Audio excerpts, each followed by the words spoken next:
राहुल गांधी गुलमर्ग से छुट्टियां बनाकर निजी दौरा खत्म कर अब यूनाइटेड किंगडम जा रहे हैं, कैम्ब्रिज यूनिवर्सिटी जा रहे हैं। आज तक जितने भी विदेशी दौरों में वो गए हैं वो ज़्यादातर इस देश को लेकर जब से 2014 से तो खास तौर पर सिर्फ और सिर्फ जहर ही उगलते हैं। इस देश को इस चीज़ के लिए भी डरना चाहिए कि वो जब भी देश के बाहर जाते हैं कुछ ना कुछ नया भूचाल लेकर आते हैं देश में। कोई ना कोई हंगामा, कोई ना कोई एजेंडा, कोई ना कोई दंगा ज़रूर होता है। 50-55 का इस देश में कोई युवा नहीं होता। उन 50-55 की उम्र में हमारे देश में आमतौर पर इंसान दादाजी बन जाता है। राहुल जी कश्मीर में बर्फ़ से खेल रहे हैं, सब कुछ शांत है, वो खुलकर यात्रा भी कर पा रहे हैं। वरना मोदी जी जब कश्मीर में यात्रा करने गए थे तो पर्चे लग गए थे कि कोई यहाँ आकर दिखाए जिसकी माँ ने दूध पिलाया है उसको। इनके परिवारों में बड़ी अशांति है। अखिलेश यादव के परिवार में जो है उन पर बड़ा प्रेशर है। उनको मुझे लगता है बड़ी डांट पड़ती होगी कि आप मुख्यमंत्री क्यों नहीं बन पा रहे हैं, क्योंकि वो तो पैदा होते ही उनको मुख्यमंत्री मान लिया जाता है। राहुल गांधी को घर से डांट पड़ती होगी कि भाई क्यों प्रधानमंत्री नहीं बन पाते हो, क्योंकि उनको बड़ी दिक्कत है। नमस्कार, स्वागत है आपका हमारे चैनल पर। कश्मीर का 2 दिवसीय निजी दौरा खत्म करने के बाद अब राहुल गांधी जाने वाले हैं यूनाइटेड किंगडम और वहां पर कैम्ब्रिज यूनिवर्सिटी में देंगे वो भाषण। जिस तरीके से पिछले साल भी मई में वो वहीं पर गए थे कैम्ब्रिज यूनिवर्सिटी में भाषण देने के दौरान उन्होंने भारत को लेकर तमाम बातें कही थी और आज फिर एक बार राहुल गांधी ने ट्वीट करके कहा है कि वो काफी ज्यादा उत्सुक हैं कैम्ब्रिज यूनिवर्सिटी में अपना भाषण देने के लिए। इस बार क्या खास रहेगा, किस तरीके से राहुल गांधी भारत को लेकर बातें जो है वो कैम्ब्रिज यूनिवर्सिटी में करेंगे, इस पूरे मसले पर बात करते हैं। शिवम त्यागी जी हमारे साथ हैं। सर, फिर एक बार राहुल गांधी गुलमर्ग से छुट्टियां बनाकर निजी दौरा खत्म कर अब यूनाइटेड किंगडम जा रहे हैं, कैम्ब्रिज यूनिवर्सिटी जा रहे हैं। क्या लग रहा है, क्या कहेंगे इस विदेश दौरे को लेकर? देखिए, आपने कहा कि ये पता करना कि वो क्या कहेंगे इस बार। ये पता अगर इस दुनिया में और कांग्रेस पार्टी को लग जाता कि राहुल गांधी के सामने कैमरा आते राहुल गांधी क्या कहेंगे तो अब तक वो सुधर ना जाते। तो ये तो कोई नहीं जान सकता वो क्या कहेंगे, लेकिन इतना तय है कि कहेंगे कुछ गलत ही देश के बारे में। अब जैसे कि उनका पिछला ट्रैक रिकॉर्ड अगर आप उठाकर देखो तो आज तक जितने भी विदेशी दौरों में वो गए हैं और या फिर उनके पॉलिटिकल लीडर्स गए हैं वो ज़्यादातर इस देश को लेकर जब से 2014 से तो खास तौर पर सिर्फ और सिर्फ जहर ही उगलते हैं। चाहे वो उनका ये बयान हो कि भाई मैं विदेश में जब वो थे तो मेरा पूरा का पूरा देश जो है केरोसिन पर है, बस केरोसिन डाला हुआ है, बस उसमें माचिस दिखाने की ज़रूरत है। चाहे वो इस देश की फॉरेन पॉलिसीज़ को लेकर कहने की बात हो, चाहे वो उनका ये कहना हो कि पाकिस्तान एक अच्छा पड़ोसी है लेकिन हिंदुस्तान को उसके साथ चलना नहीं आता। तमाम तरह के उनके बयान आज तक तो यही दिखाते हैं। और एक और चीज़ है, इस देश को इस चीज़ के लिए भी डरना चाहिए कि वो जब भी देश के बाहर जाते हैं कुछ ना कुछ नया भूचाल लेकर आते हैं देश में। कोई ना कोई हंगामा, कोई ना कोई एजेंडा, कोई ना कोई दंगा ज़रूर होता है। तो बस इसी बात का डर है। बाकी बोलना उन्होंने क्या है इस बात से ना उनको फ़र्क पड़ता, ना उनकी पार्टी को और ना इस देश को। लेकिन हाँ, देश को गाली देते हैं, ये इस बात के लिए भी देश कम से कम तैयार तो रहता ही है। राहुल गांधी एक तरफ कांग्रेस का कहना है कि नव युवक हैं, जवान हैं और वो युवाओं की बात समझ रहे हैं, प्रधानमंत्री उन्हें 24 में बनाना चाहिए। पर राहुल गांधी के दौरे खत्म नहीं हो रहे हैं, इसको लेकर भी तमाम सवाल देखे जा रहे हैं। आपकी उम्र क्या है सीरीन? मुझे लगता है 25-26 जो भी होगा, युवा इतना ही होता है इस देश में। 50-55 का इस देश में कोई युवा नहीं होता। उन 50-55 की उम्र में हमारे देश में आमतौर पे इंसान दादाजी बन जाता है। वो अलग बात है कि आप मतलब उस तरह के जीवन में नहीं जाना चाहते, लेकिन आप युवा हैं ऐसा नहीं है। दूसरी बात यह है कि जहाँ तक उनके दौरों की बात है और तमाम उन चीज़ों की बात है कि भाई उनको प्रधानमंत्री बनाया जाना चाहिए। अगर 3500-4000 किलोमीटर चल लेना इस बात का प्रतीक है कि किसी को प्रधानमंत्री बनाया जाना चाहिए, तो पीटी उषा से लेकर और इस देश के तमाम ऐसे धावक और मिल्खा सिंह और तमाम ऐसे लोग हैं जिनको सबसे पहले बना ही प्रधानमंत्री देना चाहिए, उसके बाद उनसे बात करनी चाहिए। मुझे लगता है ये निहायती मतलब एक बहुत ही छोटा सा लॉजिक है। और मैं तो वही कहूँगा कि वो जो कांग्रेस के उनके सपोर्टर्स को क्या नाम देते हैं वो लोग पता नहीं क्या क्या कहते हैं, मैं तो वो नहीं कहना चाहता। उस तरह की सोच वाले लोग ही ऐसी बात सोच सकते हैं। आदमी अपने जीवन में 52 में से 42-43 चुनाव हारा हो, आदमी जो अपने बाप दादाओं की एक ज़माने से चली हुई सीट को हार गया हो, उसको छोड़ के नॉर्थ इंडिया उसको दूसरी तरफ जाना पड़ा हो, उसको जो है तमाम तरह की बातें, आज तक की उसकी जितनी भी स्पीचेस अगर आप उठाकर देखेंगे तो सब में कंट्रोवर्सी है। आज तक की जितनी भी उसकी स्पीचेस उठाकर देखेंगे तो इस देश के लिए जहर है। आज तक के उसके जितने भी काम देखेंगे इस देश के लिए ख़तरा है। इनफैक्ट जिस यात्रा के लिए वो उनको क्रेडिट करते हैं, उस यात्रा में भी चाहे उनको सेना पिट रही है वाला बयान हो, चाहे जॉर्ज पनैया के साथ जाने वाला बयान हो, चाहे वीर सावरकर को गाली देने वाला बयान हो, इस तरह के जितने भी बयान हैं वो सब इस देश के खिलाफ हैं। जो आदमी इस देश के लिए सोच ही नहीं सकता, उसको ये देश कैसे प्रधानमंत्री बना सकता है? इस देश के खिलाफ उस आदमी के सारे बयान हैं और सारी चीज़ें इस देश के खिलाफ हैं। तो जाहिर है प्रधानमंत्री तो वो नहीं बन सकते, लेकिन हाँ इतना ज़रूर है कि कांग्रेस वाले अगर इतना ही कॉन्फिडेंट है तो कम से कम उनको पार्टी का राष्ट्रीय अध्यक्ष तो बना ही देना चाहिए। अब इंटरनेशनल फोरम पे इस तरीके की बातें क्यों की जाती हैं? जैसे कि अभी आपने जिक्र किया कि भारत जोड़ो यात्रा की और उन्होंने काफ़ी ज़्यादा बयान दिए और वही इंटरनेशनल फोरम पे वो ये तक कहते हैं कि भारत में आरएसएस और बीजेपी जो है वो नफरत फैला रही है। देखिए, आरएसएस 1966 में नहीं थी जब गौ सेवकों को, रिपोर्ट्स कहती हैं कि 300 से ज़्यादा गौ सेवकों को गोलियों से, पॉइंट ब्लैंक पर गोली से भून दिया गया था। इंदिरा जी की सरकार थी।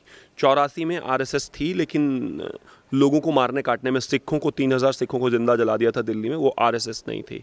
89 में जिस तरीके से, 90 में जिस तरीके से कश्मीरी पंडितों को भगाया गया, उसमें राजीव गांधी और अब्दुल्ला का क्या रोल रहा इस देश ने देखा है।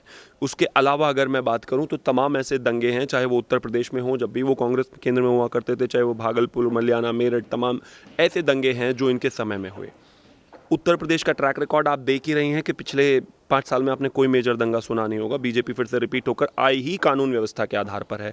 देश में आपने देखा होगा कि कहीं बम फटने की आपने खबर सुनी हो, किसी होटल पे हमला हुआ हो, किसी ट्रेन पर हमला हुआ हो, कोई किसी फ्लाइट को हैक किया गया, मतलब वो किया गया हो।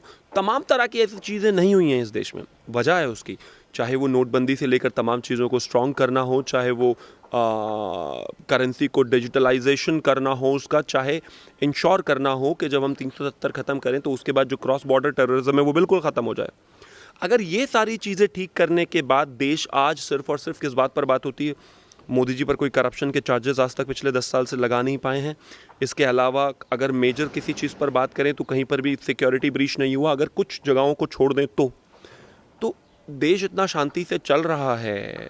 राहुल जी कश्मीर में बर्फ़ से खेल रहे हैं, सब कुछ शांत है, वो खुलकर यात्रा भी कर पा रहे हैं। वरना मोदी जी जब कश्मीर में यात्रा करने गए थे तो पर्चे लग गए थे कि कोई यहाँ आकर दिखाए जिसकी माँ ने दूध पिलाया है उसको।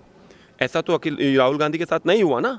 तो देश में शांति है। हाँ, इनके परिवारों में बड़ी अशांति है। अखिलेश यादव के परिवार में जो है उन पर बड़ा प्रेशर है। उनको मुझे लगता है बड़ी डांट पड़ती होगी कि आप मुख्यमंत्री क्यों नहीं बन पा रहे हैं, क्योंकि वो तो पैदा होते ही उनको मुख्यमंत्री मान लिया जाता है। राहुल गांधी को घर से डांट पड़ती होगी कि भाई क्यों प्रधानमंत्री नहीं बन पाते हो, क्योंकि उनको बड़ी दिक्कत है। तो ऐसे लोगों के साथ हो सकता है कि बड़ी परेशानी हो, लेकिन देश के लोग खुश हैं, संतुष्ट हैं और इसीलिए भारतीय जनता पार्टी को बार बार ला रहे हैं। सर, आज संसद का भी सत्र में जिस तरीके से चीज़ें देखी गई, विपक्ष के साथ साथ राहुल गांधी ने अडानी के मुद्दे को लेकर मोदी सरकार को घेरा, तो क्या कैम्ब्रिज में जाकर भी वो अडानी का मुद्दा छेड़ेंगे? ये सवाल जो है वो जनता की तरफ से ही राहुल गांधी से पूछा जा रहा है। मुझे लगता है हाँ, क्योंकि आदत है उनकी किसी भी चीज़ को हिट एंड रन कर जाना। हालांकि नोटिस उनको जारी हो चुका है। आपको याद होगा राफेल वाले मामले में जेटली जी ने उनको कितनी ज़बरदस्त तरीके से झाड़ लगाई थी और बाद में उनको सुप्रीम कोर्ट में जाकर माफ़ी मांगनी पड़ी थी। किसी भी चीज़ की विस्तृत जानकारी ना होना, उसके बाद उसको प्रोपेगेंडा के तहत लोकसभा में जाकर उठाना, जनता के बीच में जाकर लेकर जाना और फिर उसके बाद हार जाना। पेगासस आपको याद होगा, कहाँ है पेगासस? अभी कोई बातें नहीं होती उसके बारे में, भूल गए, छोड़ दिया। सुप्रीम कोर्ट ने क्या कहा सब जानते हैं। तो ये एक प्रोपेगेंडा लेकर आते हैं जिसका कोई आधार होता नहीं। इसी तरीके से अडानी वाले मसले में भी होने वाला है। राफेल में भी इसी तरीके से इन्होंने पूरे देश में, मीडिया में, लोकसभा में जहां मौका मिला इन्होंने कहा। तो जाहिर है इंटरनेशनल फोरम पर हिंदुस्तान को बदनाम करने के लिए या फिर हिंदुस्तान के बिजनेसमैन को बदनाम करने का कोई भी एक मौका कैसे छोड़ सकते हैं? आखिरकार इनके जो फाइनेंसर्स हैं वो तो मुझे विदेशी ही लगते हैं, तभी तो वो विदेशियों के इतने फ़ायदे की सोचते हैं और इस बारे में सोचते हैं। मेरा मानना है कम से कम अगर थोड़ी भी शर्म है तो वहाँ जाकर नहीं कहना चाहिए, लेकिन मैं उनसे पूरी उम्मीद करता हूँ कि वो कहेंगे ज़रूर, क्योंकि उनको देश और देश के लोगों से और देश के बिजनेसमैन से कोई फ़र्क नहीं पड़ता। सर, अगर अडानी के मुद्दे को लेकर इसी तरीके से सवाल पूछे जा रहे हैं तो अभी कुछ दिन पहले ये भी चीज़ें निकल के आई कि मॉरिशस ने अडानी इंटरप्राइजेस के लिए क्लीन चिट दे दी है। 3 तिमाही में अडानी इंटरप्राइजेस के लिए 820 करोड़ रुपए का फ़ायदा हुआ है। उसके बावजूद भी ये कहा जाता है कि मोदी सरकार इसीलिए चीज़ों को छुपा रही है क्योंकि मोदी सरकार का हाथ है। और ये बात सिर्फ राहुल गांधी ही नहीं, आम आदमी पार्टी के राज्यसभा सांसद, उसी के साथ तमाम जो नेता हैं वो घूम फिर के अडानी और BBC के मुद्दे को लेकर ही केंद्र सरकार को घेर रहे हैं। इज़राइल ने भी अभी एक उनको पोर्ट दिया है और वहाँ के बेंजामिन नेतन्याहू के साथ मिलके, हाँ, तो उस पर भी क्लैरिटी आई है। तो वहाँ पर भी एक चीज़ आई है। देश में देखिए, देश के बिजनेसमैन को गाली दी जा रही है और दुनिया में तमाम सरकार उसको एक्नॉलेज कर रही है, क्योंकि काम करते होंगे तभी तो कर रही है ना। ऐसे तो कोई भी उठाकर नहीं दे देगा। किसी और को क्यों नहीं, वाड्रा को क्यों नहीं मिल जाता देश से बाहर? उन्होंने तो सारा का सारा यहाँ देश से ही लूटा है। तो ये एक चीज़ है। और दूसरा ये भी है कि जिस तरीके से सारे सिनेरियोज पिछले कुछ समय में बने हैं, अब इनके पास कोई ऑप्शन नहीं है। आप मुझे बताइए, विपक्ष के पास मुद्दा क्या है? वैक्सीन इनके पास एक मुद्दा था। वैक्सीन में भारतीय जनता पार्टी की सरकार ने और देश में इतने शानदार तरीके से ड्राइव चली कि वो मुद्दा खत्म हो गया। वैक्सीन को फर्जी बताया, आज तक लगाते हुए दिखे नहीं, तो वो मुद्दा खत्म हो गया। कोरोना को लेकर, उस कोरोना के बाद देश में चुनाव हुए, उनको लेकर भी सारी चीज़ें क्लैरिटी हुई। उत्तर प्रदेश में बम्पर मेजॉरिटी के साथ भारतीय जनता पार्टी आई, तमाम राज्यों में आई, तो वो मुद्दा भी ये नहीं बना पाए। अब क्या है कि कहाँ से बाहर से कोई फर्जी रिपोर्ट छपवा कर उसके बाद उसका आधार बनाने की कोशिश करेंगे। चलिए ठीक है, इतना हो गया। अब एक साथ बहुत सारी चीज़ें इंटरनेशनल लेवल पर उसको बढ़ाएंगे, फिर उसको देश में लेकर आएंगे, फिर उसको एजेंडा चलाएंगे, फिर यहाँ सोचेंगे कि किसी तरीके से उसका आधार बनाकर जनता के बीच में जाएं और चुनाव लड़ें। लेकिन जनता क्या इन बातों को मानती भी है? ये एक बहुत ज़रूरी बात है, क्योंकि लोगों ने तो नहीं माना है। राहुल गांधी ने 2014 से आज तक जितने भी मुद्दे बनाए हैं, जनता का उसमें 1% भी फर्क नहीं हुआ। और इस देश की जनता इतनी तो समझदार है कि अगर मुद्दे बनते तो वो भारतीय जनता पार्टी को भी कहीं ना कहीं नुकसान करती, डैन करती। लेकिन ऐसा नहीं हुआ। वो इसलिए नहीं हुआ क्योंकि ये देश जानता है कि बस किसी ना किसी तरीके से एजेंडा ये है कि राहुल गांधी को एक बार प्रधानमंत्री बना दिया जाए। लेकिन जब देश की बात करेंगे, देश में रहने वालों की बात करेंगे, देश हित की बात करेंगे, देश के बिजनेसमैन की बात करेंगे, तो शायद जनता एक बार सुन भी ले। लेकिन अगर देश का विरोध ही करते रहेंगे तो हो सकता है कि अंतर्राष्ट्रीय स्तर पर कुछ लोग इनको बहुत ज़्यादा मदद कर दें, क्योंकि उनके भी कुछ इंटरेस्ट जुड़े हुए हैं। लेकिन हिंदुस्तान में कोई इनको मदद करे, ऐसा नहीं होगा। सर, आपने अभी हाइफा पोर्ट को लेकर बात की है, जो कि इजराइल में ही आज़ाद कराया गया है। जिस तरीके से पहले वो कब्जे में था अडानी ग्रुप की तरफ से, पर आज उसको भी लेकर सवाल उठ रहे हैं कि मोदी जी के अच्छे संबंध हैं वहाँ के राष्ट्रपति या फिर इजराइल के साथ, इसीलिए अडानी को डील दी गई। इन्होंने पूरा जीवन बिता दिया, लेकिन इजराइल से ये देश अच्छे संबंध नहीं बना पाया। 24 घंटे फ़लस्तीन का गाना गाते रहते थे, हमेशा फ़लस्तीन फ़लस्तीन फ़लस्तीन। हिंदुस्तान ने फ़लस्तीन का समर्थन तो किया जब ये तमाम चीज़ें हो रही थी, लेकिन हमारी टाइज इजराइल से भी ही इतनी शानदार हैं। देश में पहली बार 30-32 सालों बाद शायद ऐसा हुआ था कि जब इस देश का प्रधानमंत्री इजराइल गया था, और इजराइल में किस तरीके का रेसिप्रोकेशन इस देश को मिला। और इजरायली लोग इस देश के बारे में, देश की चीज़ों को, देश की संस्कृति को, देश की सरकार को, लोगों को कितना एडमायर करते हैं। लेकिन ये पिछले 30-32 साल से उसको हॉल्ट करे हुए बैठे थे, क्योंकि मुस्लिम अपीजमेंट में सिर्फ और सिर्फ फ़लस्तीन की बात करनी थी। अब मुझे एक चीज़ बताइए, अगर प्रधानमंत्री नरेंद्र मोदी के बहुत अच्छे संबंध है तो वो, ये तो इस देश की जीत है, इस देश के प्रधानमंत्री की जीत है। आप तो नहीं बना पाए। अब हिंदुस्तान के बिजनेसमैन को वहाँ पर जाकर एक्नॉलेज किया जा रहा है, एक्सेप्ट किया जा रहा है, वो इस बिजनेसमैन की क्वालिटी है। अब एक चीज़ बताइए, कोई कंपनी फर्जी प्रोडक्ट, खराब प्रोडक्ट बनाती हो या सर्विस में उसका मेंटेनेंस उतना अच्छा ना हो, तो क्या नरेंद्र मोदी जी उसको कॉन्ट्रैक्ट दिला पाएंगे? या कोई भी देगा? क्यों देगा कोई भी? अपने देश से ज़्यादा नेशनल इंटरेस्ट से बढ़ के तो कुछ नहीं होता। लेकिन ये सब इस बात को एक्नॉलेज नहीं कर सकते, क्योंकि अगर ये एक्नॉलेज करेंगे तो एजेंडा क्या बनाएंगे। इसीलिए फालतू और एक फर्जी एजेंडा ये बना रहे हैं, जो कि चल नहीं रहा और आगे भी नहीं चलेगा। बहुत बहुत धन्यवाद।